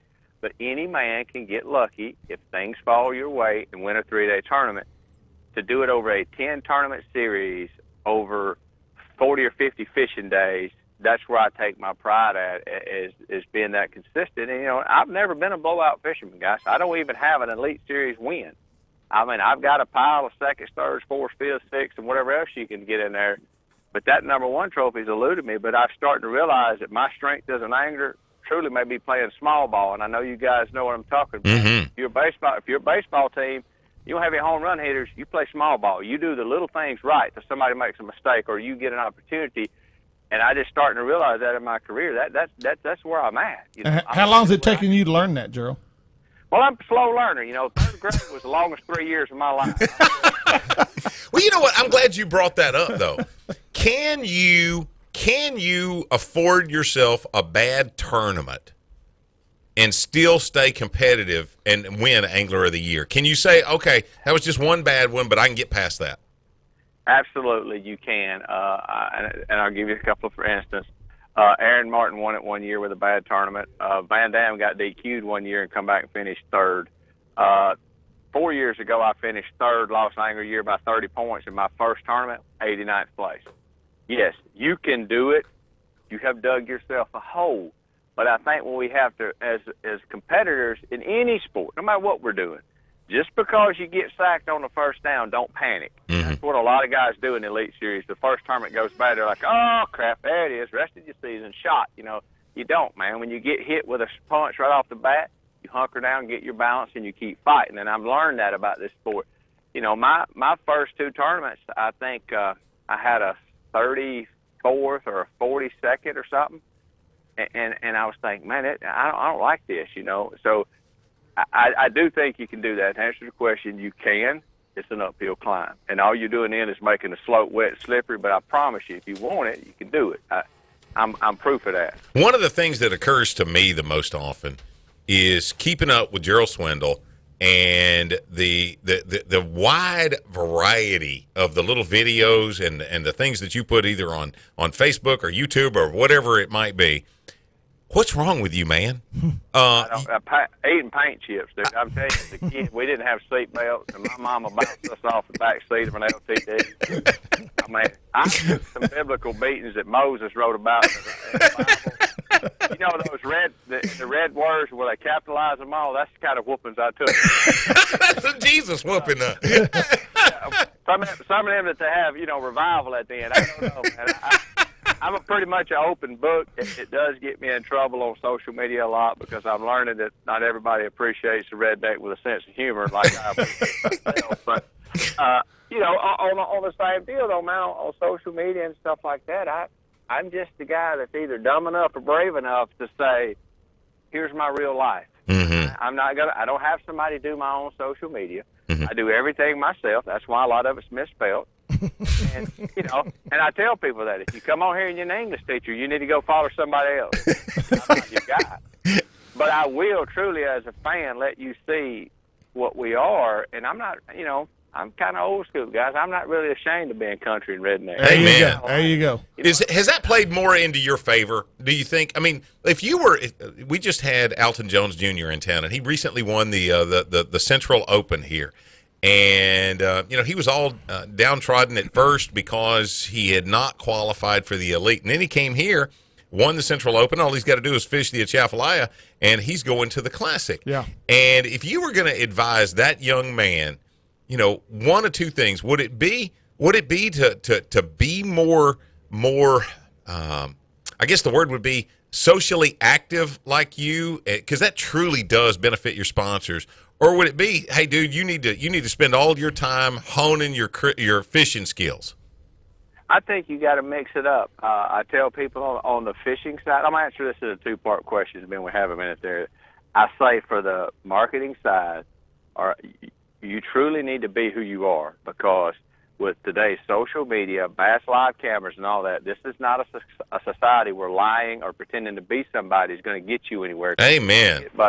You're going to get busted. So be proud of who you are, understanding that not everybody loves a redneck. Not everybody loves You know what I mean? And I think people struggle with that. The first time they have adversity, of people jump up in your face and go, you know what, I don't like you. You're a redneck prick. You seem to be smart mouth. I'm really not. I'm very humble. I am redneck and I'm country, but I'm not afraid of who I am. But I can tell you this: not everybody on Facebook loves Jesus, and he ain't done nothing to nobody. Amen. Yeah. You have to. I tell people that in a laughing manner. I said you have to accept that as people get to know you, even as they get to know Alton Jr., no matter what you do, there's going to be people that don't like you. You have to embrace that and say, I'm still not going to be afraid to be who I am, because that's your strength. Being who you are is your strength. On the fishing side of it, and I was at ICAST this year, there was a lot of people coming up, a lot of high school kids, and they got their families with them, and they're constantly asking, how can my son get started? How can my son get started? What piece of advice would you give my son? And I'm tickled to death, because you want to see all this out there. And I had a young man come to me, and it's toward the end of the show, and he goes, his parents asked me, you have 2 minutes. Could you tell my son what he needs to do? We'd like for him to go to college and fish, and we want him to go on a scholarship. And I stopped for a minute, and I looked at him, and I said, son, you know what a 5-star recruit is in football? He said, yes, sir. He's usually the best player in his position, maybe a running back that gets the most yards. I said, I challenge you to be a 5-star recruit on the water, and you won't have to solicit for sponsors. I promise you that. If you're a 5-star recruit on the water coming out of high school where you're beating everybody on your high school team, I promise you there's colleges looking for you. Mm-hmm. They are true. So at that age, at a young enough age, I think you need to hone your skills more. Mm-hmm. You really need to work on your game. You need, that's just part of it. Fishing is a sport that takes time to learn. So I say the on-the-water prep is just as important as anything else, but as you move into your career, embrace who you are, embrace your fan base, and just realize that not everybody's going to love you. No matter what you do, you're going to offend somebody. Lord, I offend my own mama half the time. I think my favorite thing when I'm watching you on social media is when somebody disagrees or has a bone to pick with you about something. Some of the ways you handle those people, we could all take a page away from that. You just gotta step back away from it, and you gotta say, I had a gentleman challenge me one time that I told him I believed in the Bible, and he just lit me up. He said, how in the world can you believe in a comic book? And I said, well, if you'll have a cup of coffee with me on my dime, I'll meet you anywhere. I'll sit down and tell you about the 2 miracles I seen when my brother was died deer hunting, and I said, and I'll let you argue with me there ain't a God. I mean, I'm up for the debate. I'm not mad at you for disagreeing with me. I want us to, I think you just have to embrace that. My wife now, my wife get hot now. She don't like nobody talking about her dogs, her husband, her kids, But I just say, you guys on the radio, y'all know what happens. It no matter what you do or what you say, somebody's going to complain. Oh, yeah. Somebody's. And I tell people it's so much easier to get on that keyboard. I call them the Bruce Lees of the keyboard. They'll A, B, and E and super space you and mouth you to death.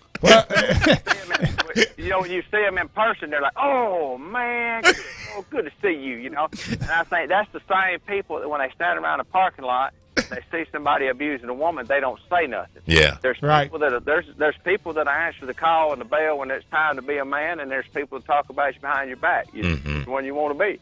But I do think it's much easier to write negative comments than it is for somebody to sit down and write a positive one. So my wife and I are super cautious, man. When somebody sits down and writes you a great email, and you guys get them, knowing it's a great show, love listening to all you guys, you need to respond to that. I sit down and I tell her, we're going to respond to this person because it takes a lot more to sit down and write something positive than it does to write something negative. Amen. Right. Yeah.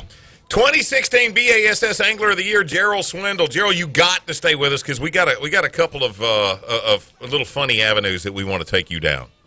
I'm ready. All right, dude. He's Gerald Swindle. He's right here, hooking up, tracking down. 11:30, the Tiger.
Today's show is presented by Daiwa Rods and Reels, the Red River Waterway Commission, and Davis Clothing and Outdoor, your outdoors apparel headquarters for Shreveport-Bossier. Here are three guys who continue to think they're always right: Steve, Gary, and Mike. Yeah, when it comes to retrieving. Now that fall is finally here and the temperatures are comfortable, don't think you can ignore your AC and your heating unit. Scott Sparks and Jason Gill of Air Systems LLC wants to remind you that now is the time to have your unit serviced before old man winter arrives. With over 40 years of experience, these guys will make sure your heating system is in great shape and will keep you warm and comfortable. So don't wait any longer. Give Scott and Jason a call with Air Systems LLC of Shreveport and schedule your next appointment. Call now at 318-636-0823.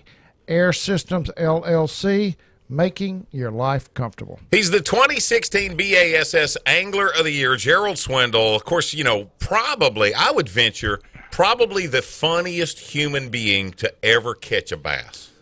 When you get him and Bob Seeley on stage at the same time, it's a train wreck. Yeah, don't be sitting in a chair because you're going to fall out of it. Yeah, just tell him. It's over with. Now, brother, I want to reiterate that you were certainly on all of our prayer lists, and it looks like you're back on the road to recovery. No problems that you're seeing so far for 2017?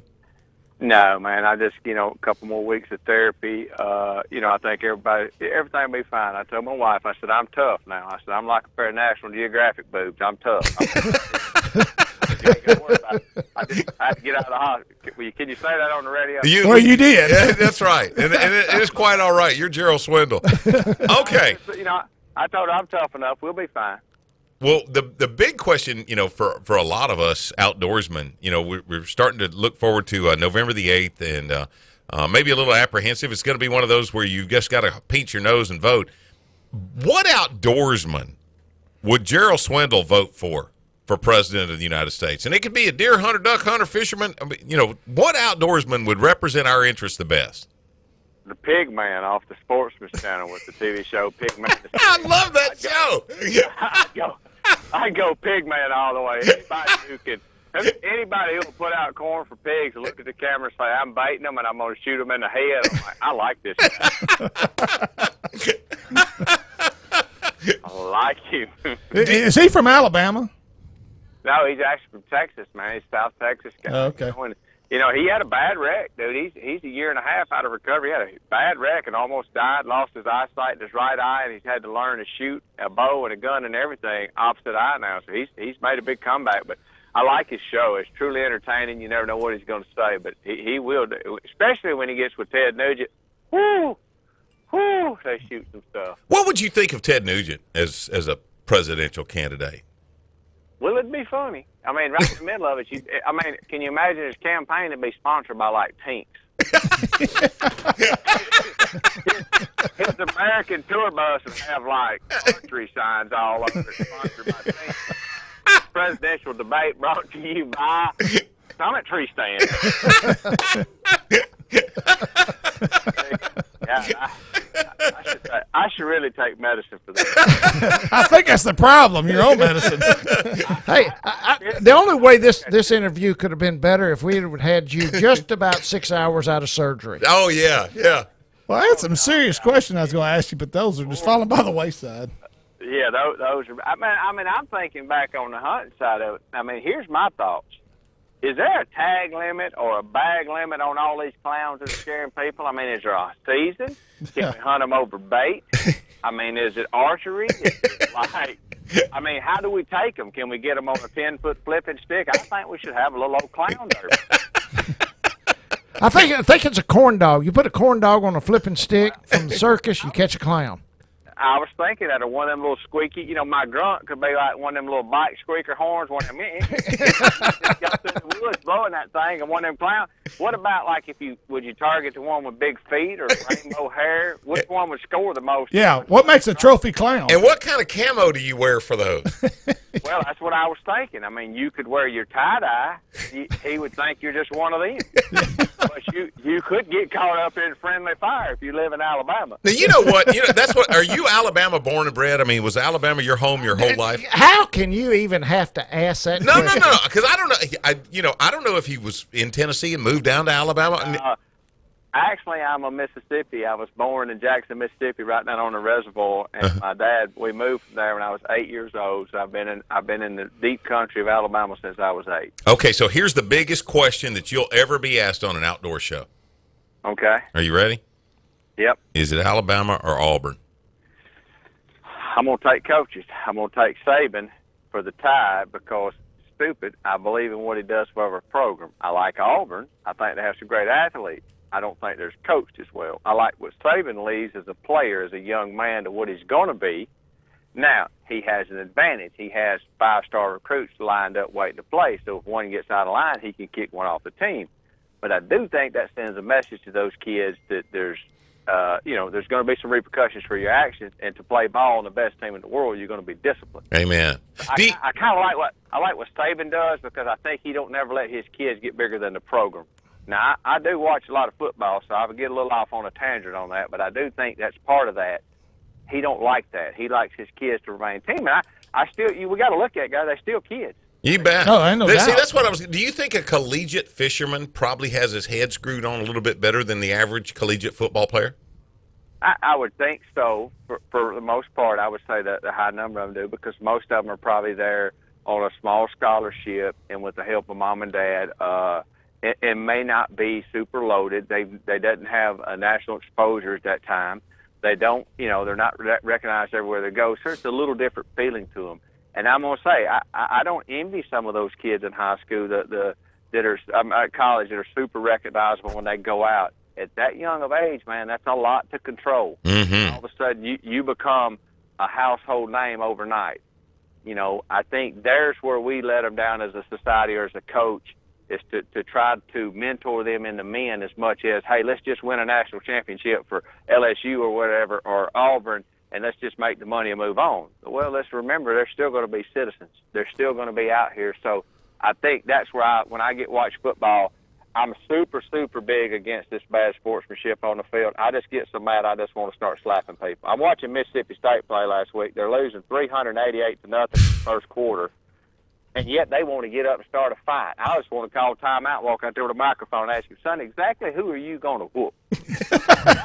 And why hadn't you been whooping him for the last 15 minutes?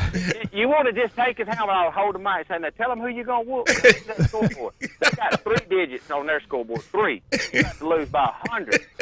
Now, they could put the cheerleaders in, but you can't whoop them. So, you got hit. You're looking out your ear hole, your helmet, raise it up. I mean, I can't stand that. I absolutely, because I'm looking at them, I'm going, I don't get it. Because you don't never see what I don't like. You don't very seldom see a coach take action on that immediately. He just stands there. Now, Jared, what did you play in high school? Played high school football, baseball, and basketball. Graduated from a class of 87 kids. Had 18 kids on my football team, and one of them, technically, no joke, couldn't be hit in the head. So he run the plays in and run out. He never played a play, but he got more win spreads than all of us. I had a losing football record since I played there. We won 2 games my senior year. I was the tailback, the cornerback, the kickoff man, the kickoff return man, the punt returner, and the quarterback, and the field goal kicker. Really wasn't worth a crap. Was this 6-man football? Hey, we had 11-man team, but we had 4 that I still ain't sure were men. My wife and I sit, and we'll sit around the fire at night here at the farmhouse, and I tell her, I laugh about my high school football team because we were so outclassed, and we had just moved in this huge 4A, the class of ball, and we really only had 80-something kids in our senior class. So I said, but guys, I learned more in a huddle with 10 guys around me losing 55-0 than I probably ever would have learned on a national high school if I'd won a state or something, because you learn lessons there that you fight when there's no reason to fight. You play the game hard when you know you're going to get beat. You got other guys around you that are looking at you to be the leader, so you learn to play hurt.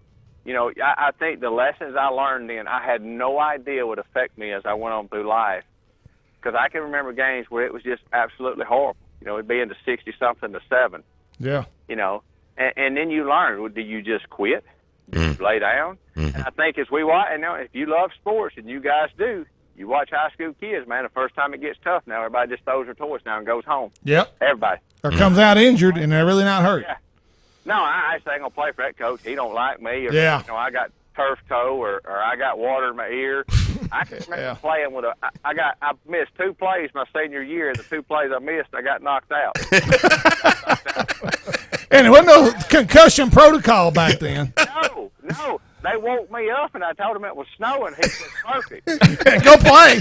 I know. Been there and done that. I broke my jaw in the second quarter and played the entire football game. Just wouldn't let him take my mouthpiece out. So at halftime, I'm the guy sitting over there with his mouthpiece and his helmet laying on the floor, and I kept pulling on it. I was going,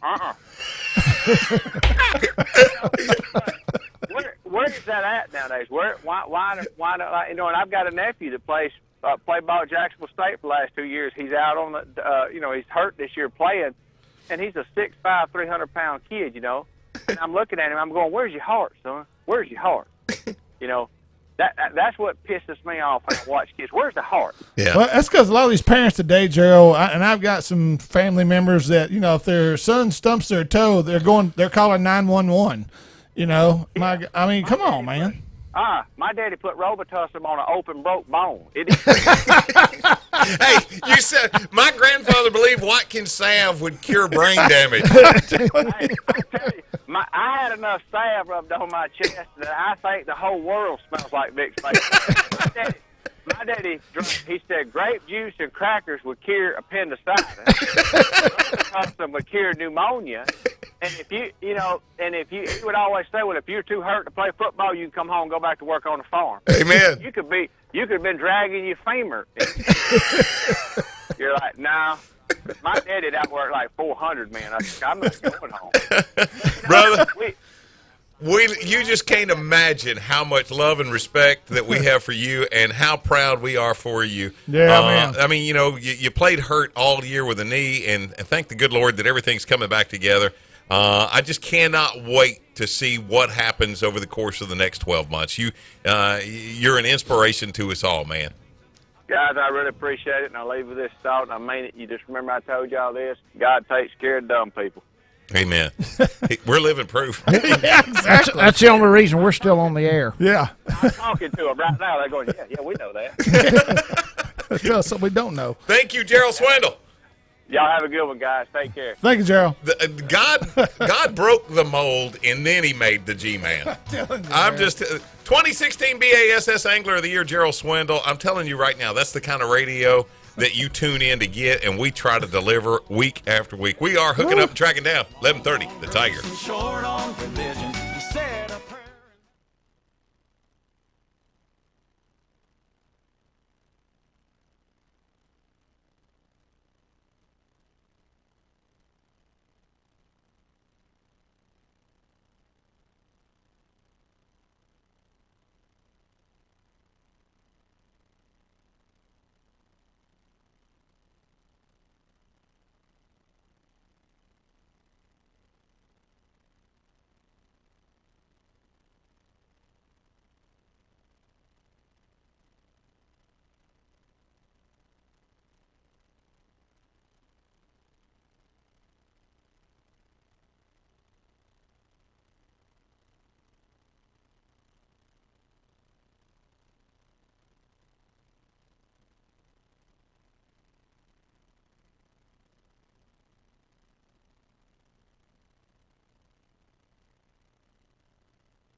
Just in case you missed part of today's show, tune in Saturday morning from 6 till 8 for more of what everyone just can't get enough. Outdoors Radio. This segment is brought to you by Natchitoches Ford, Wildwood Resort at Toledo Bend, and Cowboys Wild Game Washer, the #1 gift for any outdoorsman. Again, here's Gary, Steve, and Mike. Here's this week's Steve Nichols Bucks and Bulls tip of the week. With so many people now leasing land to hunt, it's your responsibility as a hunter to make sure you know and understand the rules the landowner has put into place. Most leases at some point will have a timber cutting. That's why it's important to not use nails or spikes when setting up your deer stand. At no point should you make a tree stand permanent in any way. By following the rules of the landowner, it will ensure your ability to lease that property for years to come. This has been your Steve Nichols Bucks and Bulls tip of the week. Okie dokie. Our buddy Kelly Haydell on the phone. We were talking about brushing holes, fishing holes a little bit earlier in the show.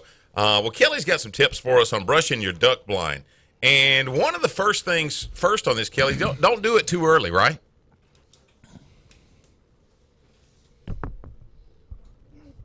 Okay. Kelly. Yeah. Hey. All right, There you go. All right. We don't. The first thing that we need to consider is don't brush your duck blind too early. Right. A lot of people want to use Christmas trees from last year. Got to take that tinsel off first. A little bit shiny. I didn't think about They'll that. spot you every time. Okay, now listen. When you consider brushing, one of the things that I've heard you say over the years is obviously you want to use what's kind of indigenous to that area, what those ducks are accustomed to seeing right there in that area. Correct? That always helps. Down there where we hunt in the marsh, obviously we're using different types of reeds and cattails, and mostly we would use some salt grass and different types of cane. Those things really, blend in well with the surroundings. Now, Kelly, real quick, is there anything illegal to cut? You better check if you're going to try to remove cypress tree limbs, and you better check on Spanish moss. Okay, the law on that is Spanish moss cannot be removed from a tree inside the demarcation line, whatever it is, the boundary of the lake. Okay. So at pool stage, if it's above, yeah. No, you can't take it off a tree. No, I'm talking about if it's away from the bank of the lake. Yes, you can go into somebody's yard up on the bank and you can take Spanish moss. You just can't take it from the trees actually out on the water. Yeah. And I believe, I'm not positive about this, I'm probably get somebody in trouble. I've heard that you can actually cut a cypress limb, which falls under the line of pruning. You just can't cut a cypress tree down. Huh. And I don't know about that, but I do know about the Spanish moss. Here's a really good thing, though. Before you get to working on these blinds, something to think about. A lot of these blinds have been around all of this high water. We had all this flooding, whether it's the river, Lake Bistineau, all the area lakes. When you have any type of high water situation, you've got issues with fire ants. I have talked to several people. They are just covered up with fire ants everywhere in and around their blinds. Wow. May not be something that you're thinking of. You always think about killing those red wasps, but you need to go check your blinds out early and give them a good once-over and see what all you're dealing with this year instead of just thinking, well, I'm just going to hop out there and go brush it up and be good. The last thing you want to do is brush that blind and realize you have fire ants, and then now you're dealing with fire ants all over this newly brushed blind. Kelly Haydell from Haydell's Game Calls. We're brushing duck blinds this week. And Kelly, is it a standard practice for you and Rod? Do you go ahead and take all the old brush off of the blind every year, so you start fresh, or do you build off of that? For us, where we are, we're dealing with grass. Yes, we take that grass off because that grass will get faded just like a piece of paper will, and so it really stands out. It gets washed out looking, and it really does stand out. When it comes to a lot of the a lot of your lake blinds, a lot of guys just build on top of that. Leave that stuff there. One of the things that you can't, obviously you can't get away from is some of that shape out there on these different floating blinds. But what does help is getting this brush, whether it's, button willows, old Christmas trees, cypress stems, what have you. Giving it a 3D look and coming out away from that blind, giving it some roundness and not having it so squared off. So I would say if you're dealing with a lake blind, a floating blind, something like that, pile it on what was left over. All you're doing is adding to goodness. Now, Kelly, is it a constant upkeep of rebrushing during the season, or once you've done this, say in November, are you through? For the most part, you are. I mean, if you're in a type of situation, what's nice is if you have a blind, especially if you have a type of blind where you've got a boat hide, a boat blind next to it, and you're entering the blind through that boat, you're not affecting any of your brush at all.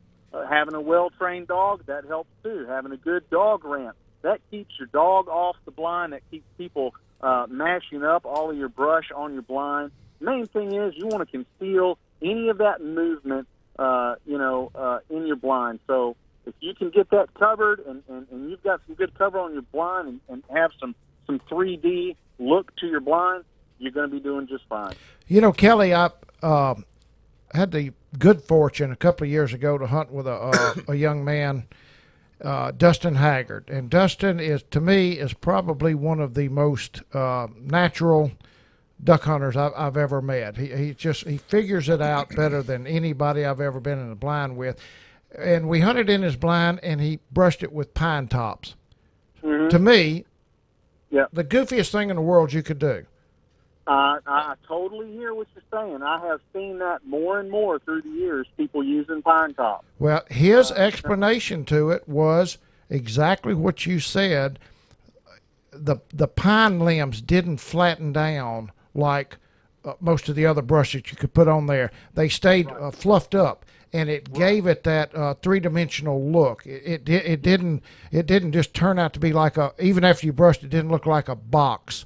And apparently, that's something that you really strive to achieve, and the pine limbs did that for him. And like I said, he's as good as I've ever seen. So I take him at his word.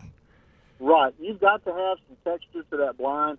Most of the time you're building these blinds out of some kind of plywood. If the blinds start to get a little bit bare, then you start looking real flat and two-dimensional. You've got to have that 3 dimension to it and have that texture.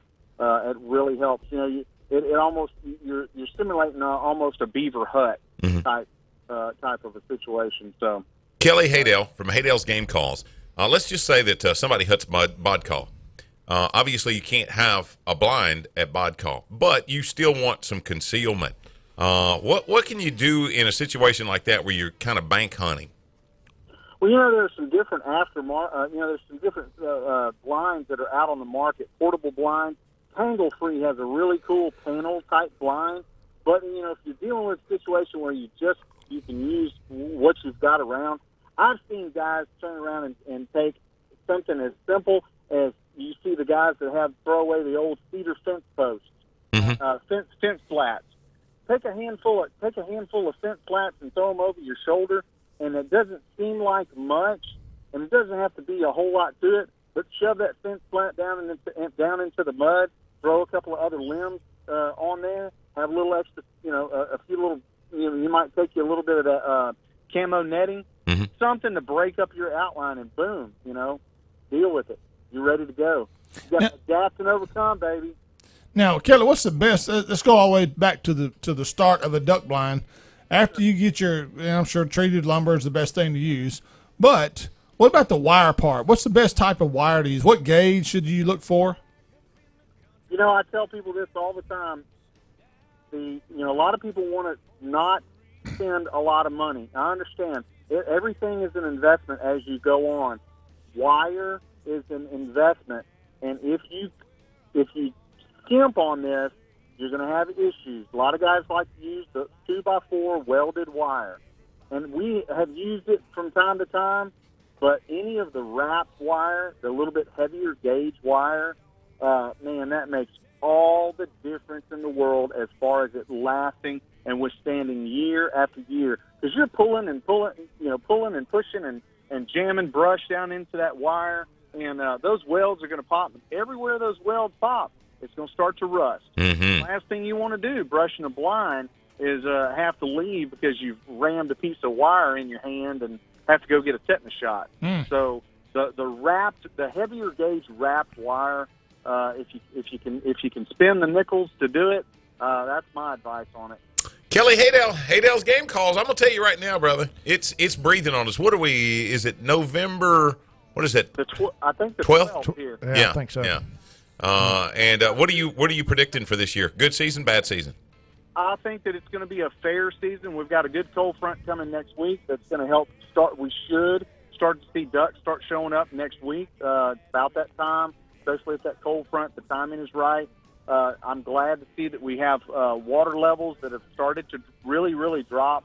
The lakes that are being drained are about down where they can get to. If we get some cold front, we'll have some good hunting. I'm going to be praying for that. That's for sure. And it's always better if you got your Haydale's game call there in the blind with you. Oh, absolutely. That or about 14 bags of corn out there. I'm going to say that. Hang on a sec. One of those is legal. I better throw a disclaimer out there. Yeah. It was a joke. Yeah, one of those is legal. The other was a joke. That's right. Kelly Haydale's game calls. Thank you, brother.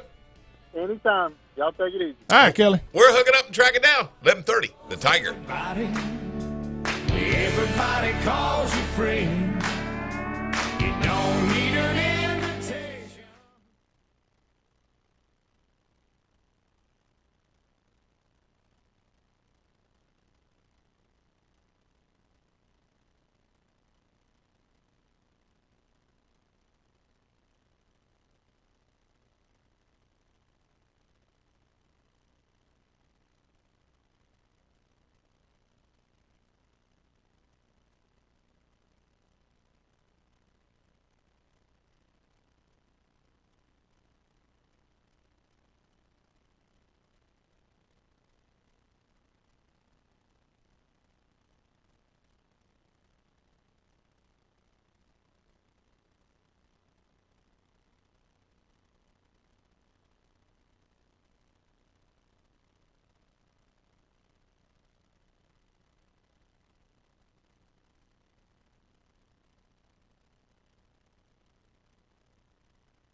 Whew, only one segment left, folks. So like Donald Trump, let's give them our full support. This final segment is presented by The Landing Restaurant, along with Bon Ami Sports Bar of Natchitoches. Gamakatsu Hooks and Spro Lures. Catching fish is what we do. One more time, here's Steve, Gary, and Mike. Okay, here's your Steve Nichols Bucks and Bulls Best Times to Hunt. This weekend is rated as good to excellent for all 3 days, with temps rising back up into the low 90s and the lows in the 60s. There's a little to no chance of rain, and we're under a full moon. So midday would be a great time to be in the woods or on the water this weekend. Best time for game activity is midday. Friday, 10:10 a.m. to 1:10 p.m. with sunrise at 7:15, sunset at 6:40. Saturday, 11:05 a.m. to 2:05 p.m. with sunrise at 7:16, sunset at 6:39. Sunday, best times to fish or hunt, 12 noon to 3 p.m., sunrise 7:16, sunset 6:48. This has been your Steve Nichols Bucks and Bulls Best Time to Hunt. You know what? With coming to deer season, it just reminded me. We're not that far off from the time changing. Oh no! I mean, because they've moved it. I want to say the couple of weeks. First Sunday it's of right around November. It's right around Halloween. Yeah. Here's a question, and it pertains to your deer feeders, but I've got to say, I've got my one and done feeder hanging on the tree. We have got a horrendous hog problem this year, and I've got one of the only feeders that has not been damaged by hogs with a one and done. Wow! Available at Paul's Farm and Garden. Wonder how ticked off they get when they look at that and there ain't nothing they do about it. They just got to where they walk by now and say, we can find something easier than this. They start butting their head on the That's too much tree. work. But my question is, do you go out and change your time on your feeder when the time changes? No, I set my time for whatever it is right then when I do it, and it's usually about 3 weeks before season. 30 minutes after daylight, and that doesn't change when the time changes. No, Yeah, the deer don't know what time it is. No, I have seen people out there fumbling. Now I've got to do it this, and I've got it, but next week I'm gonna have to. Don't just leave it Just alone. set it what it was then. The sun didn't all of a sudden stop coming up 30 minutes an hour later. Exactly. I set my feeder the morning time. I set it to go off about 7:15 in the morning because I know that late in the season that's still going to be right around daylight. Right. And then I set it to go off about 3:30 in the afternoon. Now, if that means if I set it in September, then I set it to go off about 8:15, and I set it to go off at about 4:30, and I'm good to go. I don't think about it again. I don't change the time. Real quick here, just a reminder, Louisiana Department of Wildlife and Fisheries is advising bow hunters that they may lawfully carry any caliber firearm when bow hunting on private property during Louisiana archery season. Previous law prohibited bow hunters from carrying any firearm larger than a .22 caliber pistol while bow hunting. Is that because of hogs? I would think so, but I don't know. You're not going to get attacked by a hog. Oh, well, I'm just wondering. Do you think it was because maybe black bear? I don't know. No. I don't think it's for protection necessarily as much as it is maybe to help get rid of the hogs. It's clowns. Clowns. That's what it is. You get attacked by that clown in the woods on the way there. Oh, God. Hey, listen, I got a message here a minute ago from Brett Thomas, and this is kind of near and dear to both Brent and I because we've both got seniors this year. Houghton High School graduation celebration. Going to be selling raffle tickets at the Bass Pro Shop tomorrow evening, 6 until 8 o'clock. Tickets are $2 each. They're going to have 3 drawings for this. Each of those 3 people will get 2 pallets of deer corn and a deer processing from Bellevue Meat Processing. 3 different winners on that. So that's awesome news there. Also tomorrow night, Delta Waterfowl Banquet going to be at Silver Star there at the stage. And we will be there. We will be there. I talked to David the other day, and he said he put all the folding money in the offering plate. We got a 50-50 shot of rain tomorrow, but he said he put all the money in the offering plate. Everything's covered. He says if it rains, it'll stop raining about 2 hours before we have the Delta Waterfowl Banquet.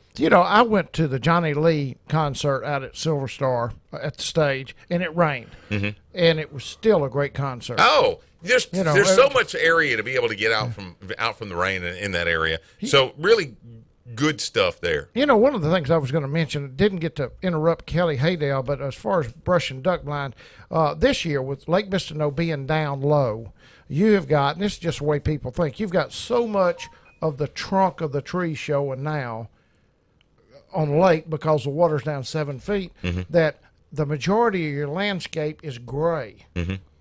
More so than normal. So I've gone this year. I'm brushing my duck blind all the way around with Spanish moss, which I got legally, and bought it from a guy on the street, and all the way around with Spanish moss, and only putting my wax myrtle, my green, up on the roof. But the number one most important thing, I don't care if you brush your duck blind with rose bushes. The number one thing about brushing a blind is conceal your movement. Yeah. Right. Ducks are not horticulturists. Right. They're not going to fly by and say that's the wrong bush, that's the wrong limb. Right. It's concealing your movement. Well, another thing too that I thought Kelly brought up that I had never thought about, and kind of thought about me and you were in a duck blind in South Louisiana, Gary. You don't want it to look like a box. No, you want to try to curve all those edges. Exactly. Take all the edges out of it, because really nothing is on a right angle. Right. In the wild. Right. And that's one of the most important things out there. Now, when it comes down to actually concealing you, it's funny that you would mention the pine tops, because Jimmy Maddox and Randy Smith for years and years and years were using pine tops, and that was who I was with. Randy, when you can't just stop on the side of I-49 and go knock a few limbs off of and those put them on a pine trailer. trees. They don't like that. Yeah. Right. So don't do that. Ronnie Cameron just sent me a picture of a big cottonmouth he had killed, just telling everybody to be careful. Watch snakes. Snakes, are especially bad if you're this squirrel year. hunting. With all that Spanish moss that you put in there, how bad is it for like wasps and snakes and stuff? I mean, any worse than anything else? No. Okay. As a matter of fact, I've never. I was told when I first started doing this, anytime you pick Spanish moss, make sure you spray because red bugs and stuff get in it. I've never so much as seen a spider or anything when I was pulling Spanish moss. To me, it's the best stuff in the world to use. Okay, a couple of things we want to remind you. Check us out online, HUTD.net. Anytime that you want to catch up with a show, maybe some old archive shows or some of the links to some of the sites that we've had. Thanks again to Gerald Swindle, Kelly Haydell, some incredible guests that we've had. Those shows will be ready again, or that show will be running again Saturday morning between 6 and 8 here on 1130 The Tiger. And I'm going to tell you, if you didn't laugh the first time, you didn't hear everything Gerald Swindle was saying. Right. You might want to catch it a second time around because you probably missed something. Tell your friends, if you didn't hear it, you got to hear it. And if you just can't get enough of us, tune in to Bob Griffin, 5:30 Sunday mornings on Keel. Yeah. And there you go. Because we were the guests, his guests. So. All right. Let's wrap it up. Here's this week's final word. I think today we learned one thing. Whether you're brushing a duck blind or sinking a brush top for fishing, it's work. But like the old adage says, anything in life worth having is worth working for. And it's through this extra work that you will be rewarded.